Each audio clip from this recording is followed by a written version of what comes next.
while responding, or you respond to the relative if it's necessary, right? And like if it's permission's needed for something, they come out and say, well, we have permission to do that. If I think it'll help Betsy, you bet it, you have it. So that's responding on a relative level. But there's also responding on an absolute level, which is on the fact that the recognition that there can't anything actually hurt Betsy. And the reason is that the only Betsy there is here. There's the thing that I call my wife. It's a wonderful thing, but whatever it is, it's not a Betsy. It's because Betsy is whatever Betsy is, whatever that word brings to me at that moment. And there's pretty much never going to be anything but love and compassion. So there will be the noticing that there's a tension in the body that comes from trauma. And then there can be a noticing simultaneously that although there's tension, which can't, I can't make it go away. It'll happen or it won't. But I don't have to run with it. Yeah. I can notice that there's tension. I can notice that there's concern. I can notice that in certain situations, I can notice that there's grief. So, and what you're doing there is you're responding from the non-dual level, which means that you are allowing both worlds to be seen and to be handled, if you will, or allowed. Both worlds can be allowed simultaneously. It's because there really is no separation. So there's no, but I'm this and not that. No. In all cases, you are this and that. There's no such. People want to know, is this the way that non-duality works? And as I mentioned earlier, well, yes, it is. And well, no, it's not, because it works like this and this. It doesn't work like this instead of like that. The sheer embrace of these teachings helps inform a much healthier backdrop, which is allowing this moment to be without playing into, and Betsy's in there and she's in danger, and God Almighty, if she dies, what are the boys and I gonna do? And I just know it's gonna, I bet I should probably go home and whatever. I don't need to do anything. There are times when I don't actually need to do anything. That's the hardest thing to do, is nothing. And you just allow. And this is what we can do, is we are allowing experience to take the way that to happen the way that it does.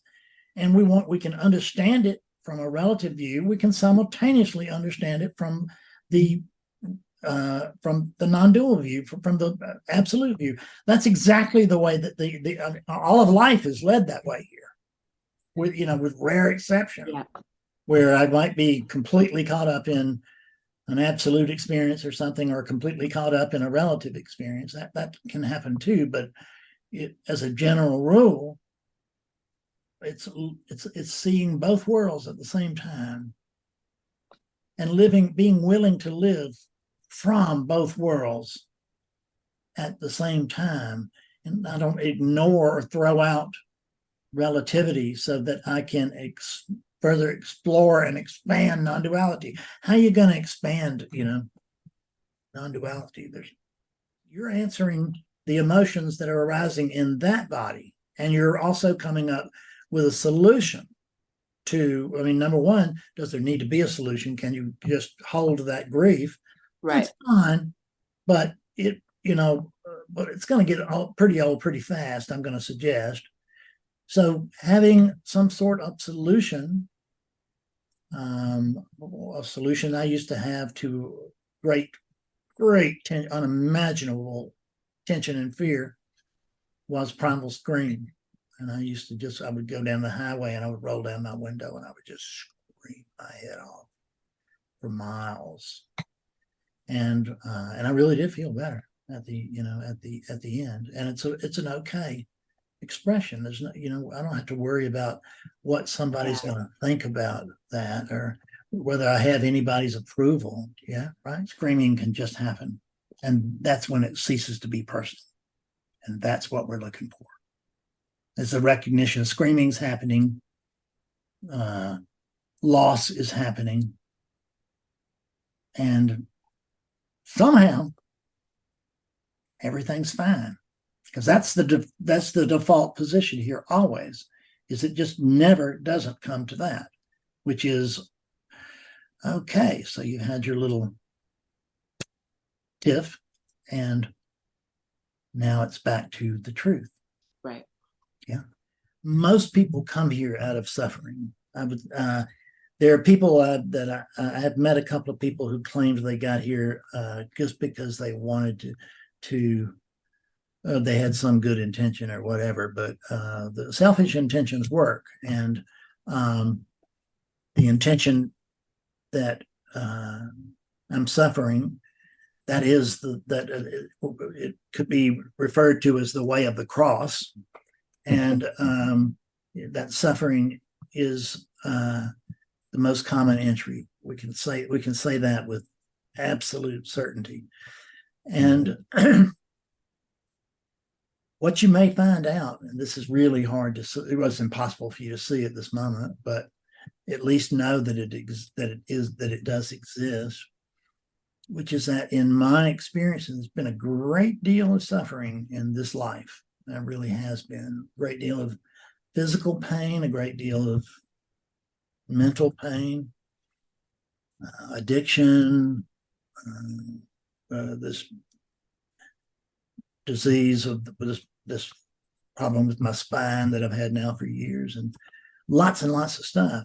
And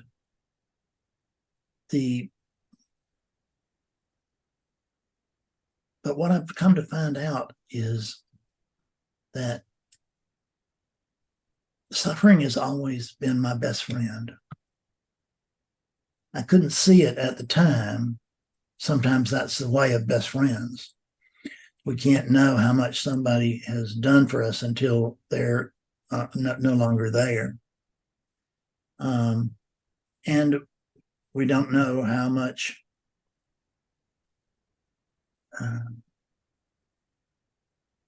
any kind of belief that we've held.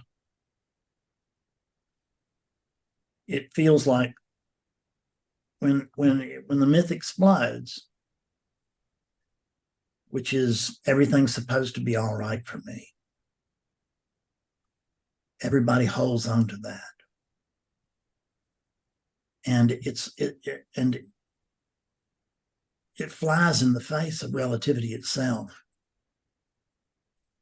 which is the yin yang of growing and shrinking and coming and going and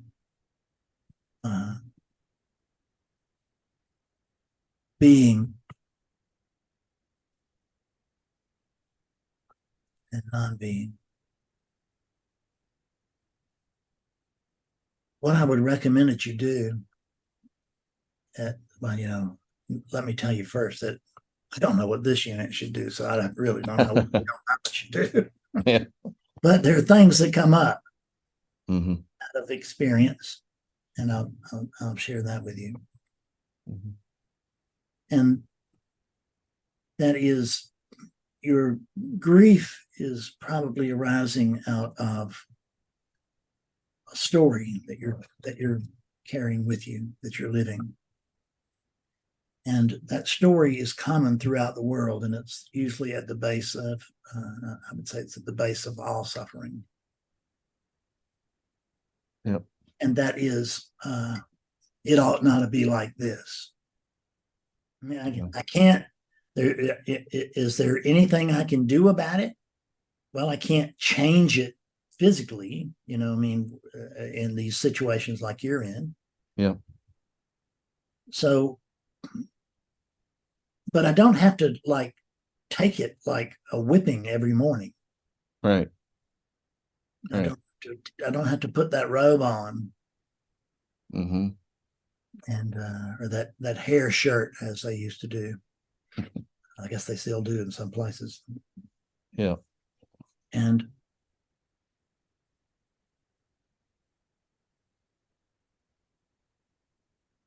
recognize that everything is as it must be. Mm-hmm. There's no should or shouldn't. Right. Everything is.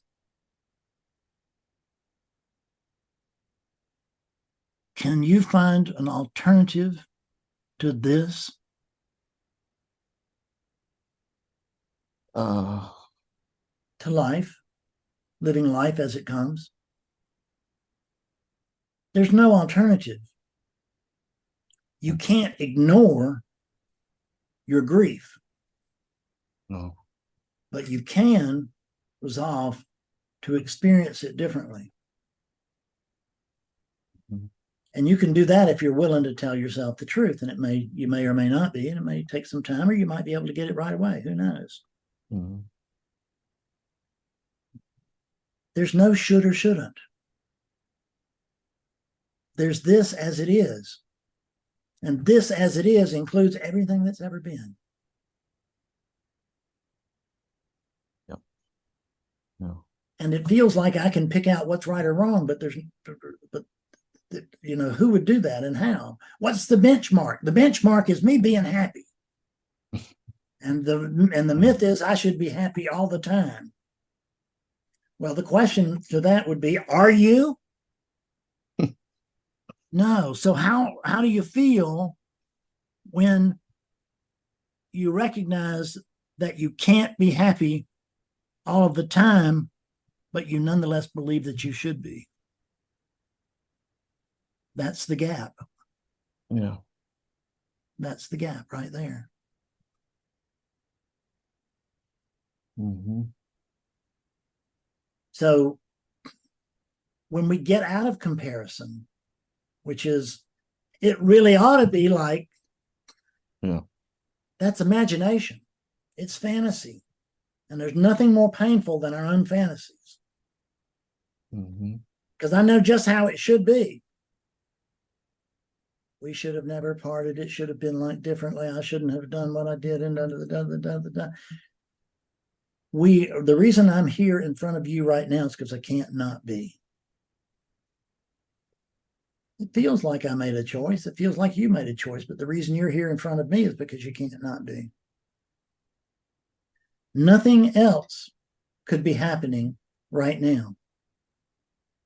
This is as it is.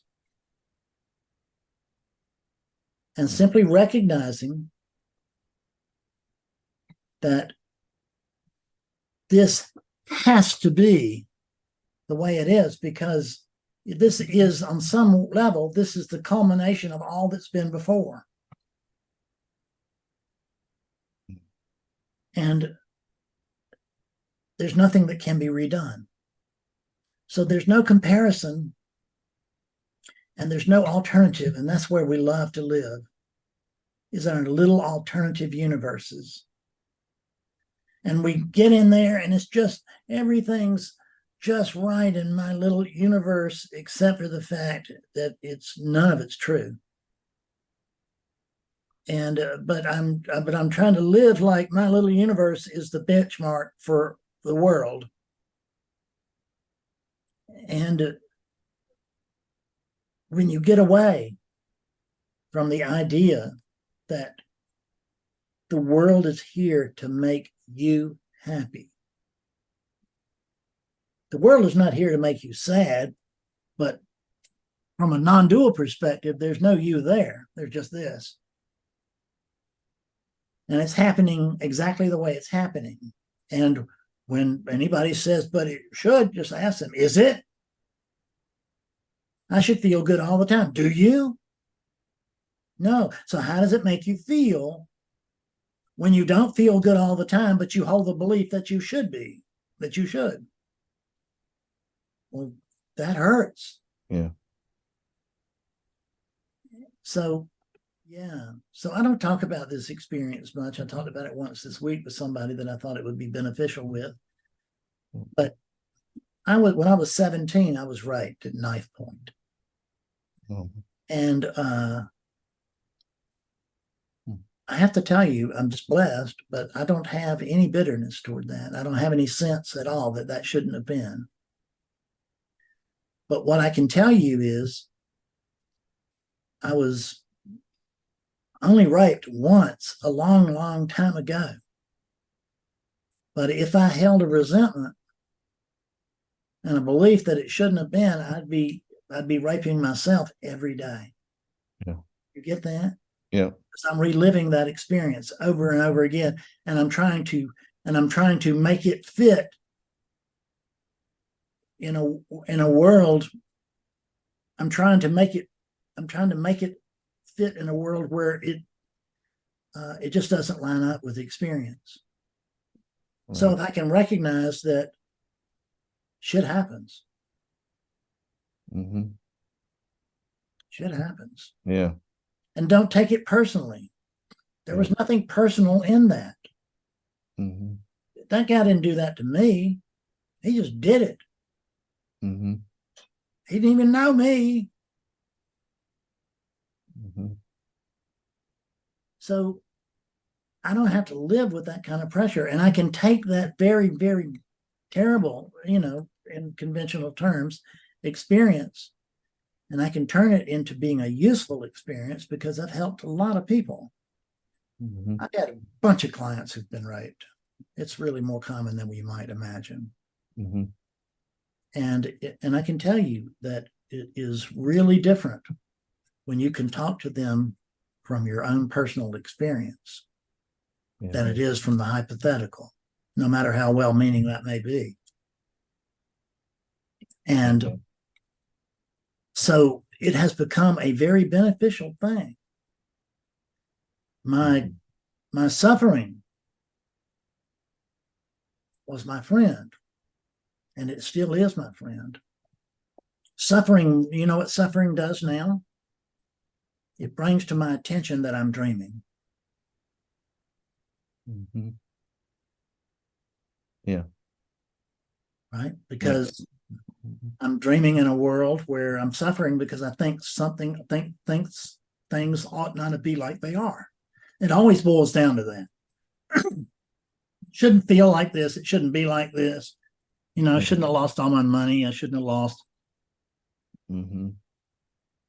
How about Gaza? 27 people in my family shouldn't have been killed in one throw, or Israel, same thing. Mm-hmm. That's a lot to take on in a world where it does happen. And it does happen to, quote, you. Mm-hmm. Because I was always the magical exception. I knew all this should happen to other people, but not me. I shouldn't lose my money. I shouldn't go to jail. I was a nice guy. Couldn't everybody see that? Why are they putting me in jail? I'm the one nice guy here. Yeah. I'm in jail with all these sons of bitches, all these criminals.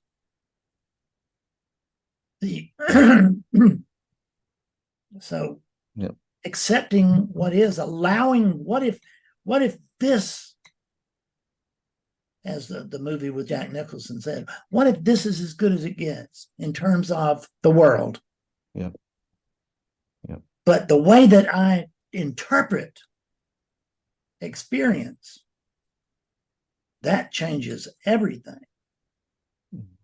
And the way that I interpret it will always come back to, where am I seeing it from? And if I am seeing the world, or my world, if you will, from the standpoint that I am Fred Davis and I stand apart and I'm an individual and I know how things should go and all this and that, the other. It is gonna suck out loud every single day. It's gonna torture me. Right. I can begin to recognize. See, in non-duality, there's a saying that, you are not the body, or the body is not you. We learn that very, very early on. And then we ignore it for the rest of our lives. That's a good pointer. I'm so glad I got that pointer. I'm going to put it in the rest with my other pointers in my collection. It's just get it. You are not the body. Whatever happens to the body counts, and your experience counts. And I feel sorry for you in regard to your experience. But I'm not gonna. But I won't feel sorry as long as there's, if there's no motivation to get off of the pity pot.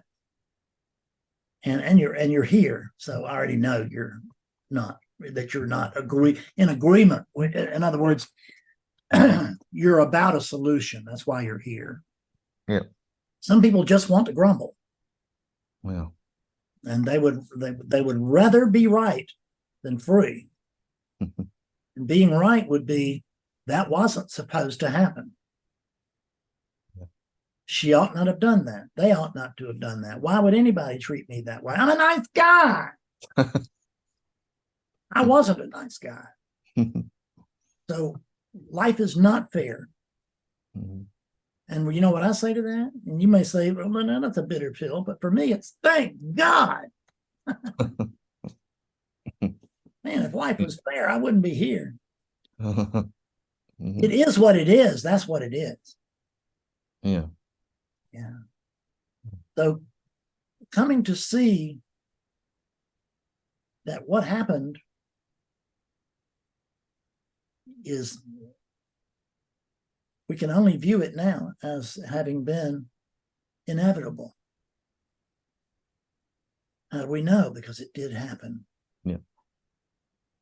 So, and we could say that this moment, this is the inevitable flowering. Mm-hmm. Now that we know that it's the inevitable, whose inevitable experience is it? And if it's going to be Brad's, you're going to suffer. If you can come to see this through the eyes of awakeness, and you can come to see it through the eyes of awakeness, many of these people do. You come to see from the position of, instead of the Brad position, the position of no position, that's awakeness. So this is, but there's no one to say that it should be otherwise. There's, from awakeness is just brutally honest. And we have to be equally brutally honest if we're going to be happy.